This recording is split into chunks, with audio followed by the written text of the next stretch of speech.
There's been a few kind of questions about well, first of all, Michael, thank you very much for the demonstration. There's been a few questions on the tool itself, as what I've been trying to throw at you as they came along, but also some kind of questions around general field service management software and general use, best practices, etc. I mean, this is a question that kind of came in, and it sits quite closely to something I was going to ask you myself. Is this age of big data dominating headlines, and we've mentioned data. Crikey, if I had 50p every time someone mentioned data in a presentation, I'd have retired. Well, I wouldn't have retired yet, but I live in London, so it's too expensive. But obviously, we hear it an awful lot. But just how important is it that our engineers are able to collect the data throughout their day? How easy that data is easily fed back, and how can your systems facilitate Right, okay.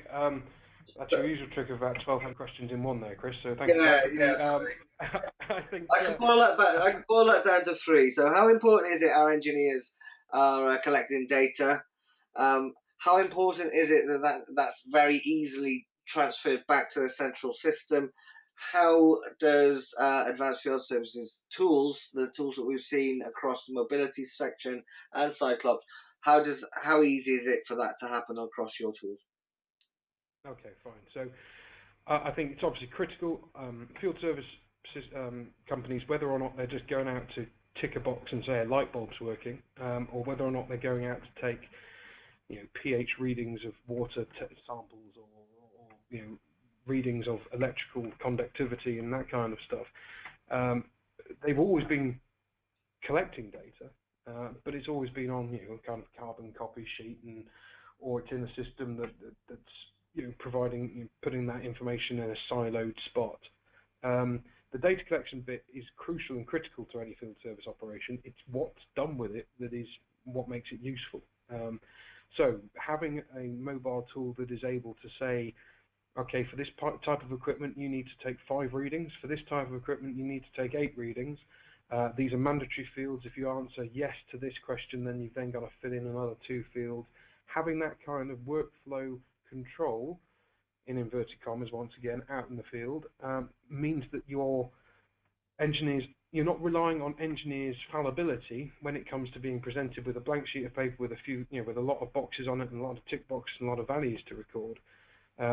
If you want to, if your responsibility is to go out there and ensure compliance and to ensure that you are covering off what you should be doing, whether that's be dictated by the manufacturer or some legislation, then you need to have a workflow tool out there that can do that. And going back to what I mentioned about the app, and I'm conscious I've not shown anybody the app today because it's notoriously difficult to show a mobile application on a PC.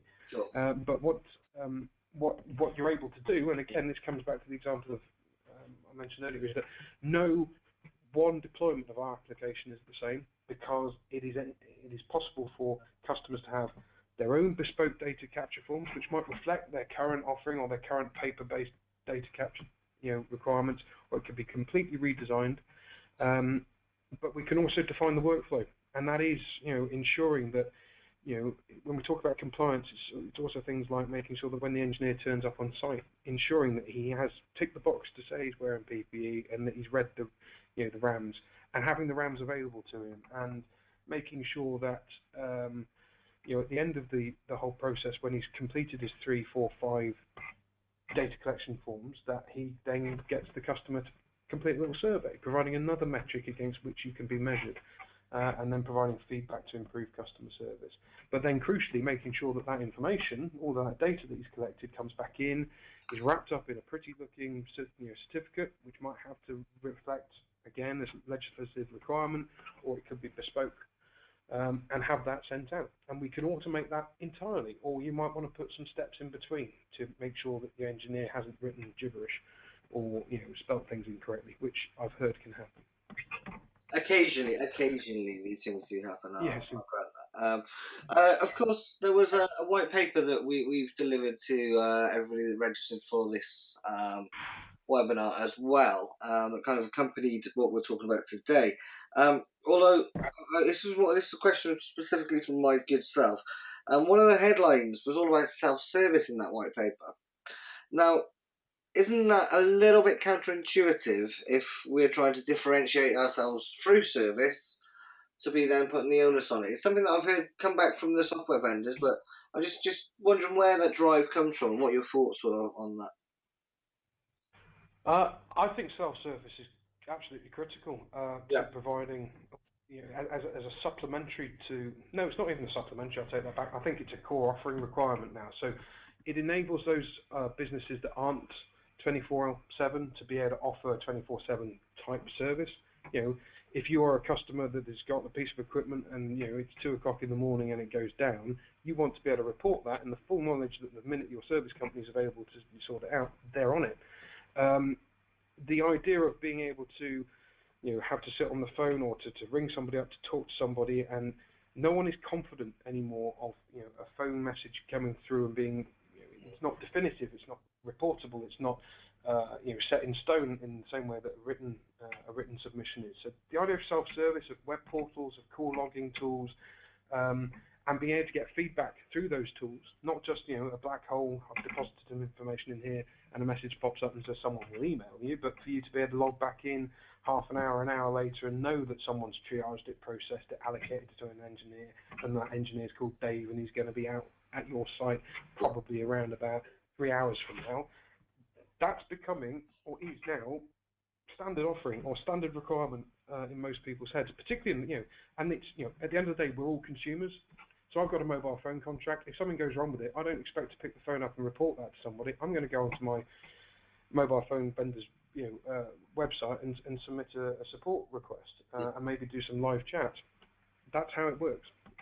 Do you think that's put more pressure on field service companies? The fact that we're more empowered as consumers, we expect the full Amazon experience, as it has become known, in terms of we can find what we want and purchase it and have it with us. We expect that in service as well now, don't we?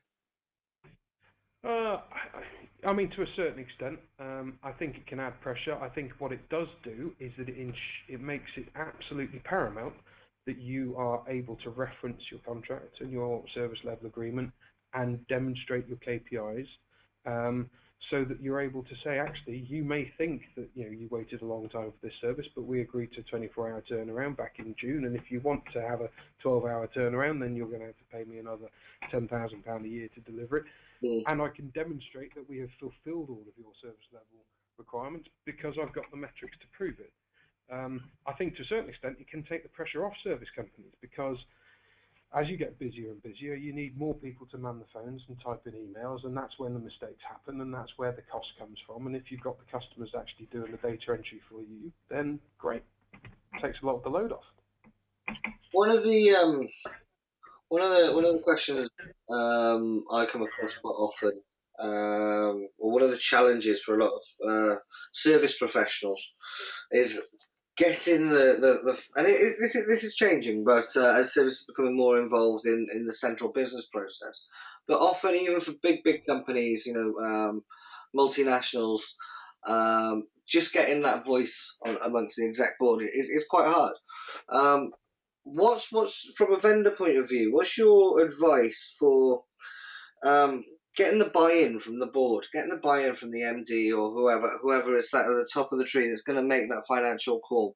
What's your advice in terms of making a case to say, hey, look, I've seen this great webinar. We really need to be investing in some automation tools. How do they make that case and take that to the board? The simple answer to that is 3 letters. It's ROI. There's lots of tangibles and intangibles in this business, and the most tangible one is, are our engineers making enough profitable? Sorry, put this better way.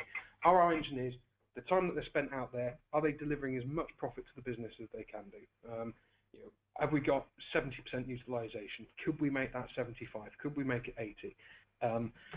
If we make it 80, what's the ramification for us in terms of revenue? That kind of stuff, and there's a whole lot of systems and process and tools around to help facilitate that.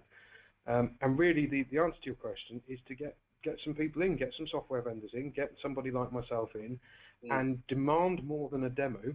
I'm quite often surprised, I have to really take some of my customers by the scruff of the neck a little bit and say, look, don't just look at the functions and the features of the software, but let's talk about how it could impact your business.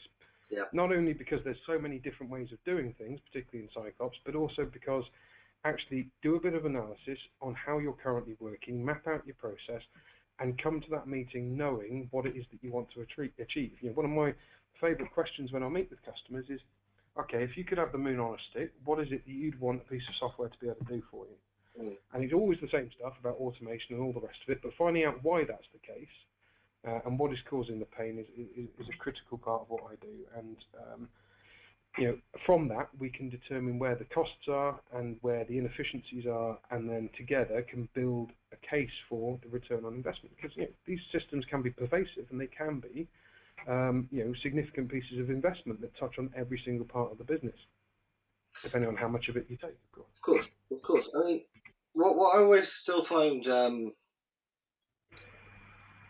incredible. I was trying to think of a better word for them, but I still find it incredible that there are those companies. I've written about this a lot in field service news. There are the haves and the have-nots in field service, and those companies that have invested in a system and probably now speaking to you about the next generation of system. These guys that had batch scheduling, and prior to that, various different systems. Then there's still guys that have no field service management solution at all, and there's still about 45% in the market from research that we've done and various other providers.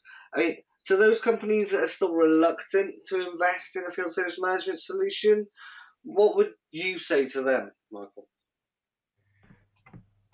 It all depends on where they are are they mature businesses? Are they aggressively seeking growth? Are they happy to tick along? It's about the business strategy. I think a lot of people can see software as a threat to their domain. So if they're responsible for a particular bit of process, they've got complete control over it, and they can see that as being a threat to that control. I think there's obviously personalities and politics involved in any business, but I think if you are at the level in the business where you're able to look at a holistic view, be able to take a view of actually, if I can make my bit work really efficiently, that's going to have a positive impact on other parts of the business. So, the classic case is always things like, well, time to invoice is therefore affecting cash flow, which is affecting credit control and putting the finance team under a lot of pressure. The problem isn't the finance team. The problem is in making sure that your field service process is slick enough to get information back and the bill out, so that you can then get your time to invoice down to a matter of hours rather than a matter of weeks. And it's things like that, but it's a case-by-case basis. And it's okay. I would say this, but there's no harm in booking a meeting. There's no harm in having a conversation with somebody and trying to get a little bit better understanding about how automation and how some of the system tools can help change or mirror existing processes, but do it in a much more efficient manner. Okie dokie. Well, I'm just conscious of the time now, so I'm going to put one very quick question to you based on that, just to wrap up. So, what are the 5 things that our audience, our field service directors, managers, etc., what should they be asking you when you come in, or any vendor, of course, like yourself? What was right to get? What are the questions they need to ask to make sure they're getting the right solution for them, basically? Okay, so the first one is clearly provenance and referenceability. Have you got experience in our sector? Have you got customers that are happy to talk to us about how you've delivered into the sector? The second thing is obviously around the functional fit. Clearly, are you able to provide the tools that we need to be able to facilitate what we do? The third, I would have said, would have been about the type of organisation. So, big companies buy from big companies, small ones buy from small ones as a rule, and it needs to be whoever provides this piece of software. It's clearly high in people's minds that it's going to be something that supports their business. It's going to be business critical that this bit of kit works. So, is the company that you're looking to buy from, in a position to be able to support you today, next year, 10 years time? Are they a long-term capability? Classic one, which often people don't ask, is what are you doing with the product over the next 2 or 3 years? Have you got a demonstrable roadmap? Where are you going with it? What's the strategy for it? And then the fifth, I would say, is can I inflect that some way? What happens to how I am supported down the route? So we sign a contract. What happens to me then? Get an understanding of how that process, that really critical process from becoming a customer to becoming a user, how is that journey managed? Because there's an awful lot that can go wrong between those two steps, and any software vendor is reliant on not just the features and the capabilities of their product, but also the capabilities of their delivery team and how customers are supported afterwards. So what is the track record in getting these systems in and also being able to deliver happy customers in year 1 and year 2 and year 10? That maintenance of that relationship. I would say, off the top of my head, thank you for putting me on the spot there to pull up 5, but I would say that those are 5 fairly critical questions that need to be asked. Excellent. Michael, thank you ever so much for taking the time to talk us through the presentation. Some very, very valuable food for thought. Apologies for catching you on the cuff with a few of the questions, but that's what we'd like to do it. Ladies and gentlemen, that brings us to the end of this webinar. Thank you all as well for taking time out of what Michael added at the beginning were, I'm sure, very busy days. Hopefully you found this of use. And remember, if you want to stay ahead of all the latest trends in field service, make sure you subscribe to fieldservicenews.com. You'll find more videos, articles and interviews from some of the leading thinkers in the industry. There's a whole raft of different resources, including white papers, webinars, podcasts and much more. But for now, thanks for watching. My name's Chris Oldland, I'm editor of Field Service News, and we'll see you again soon. Take care.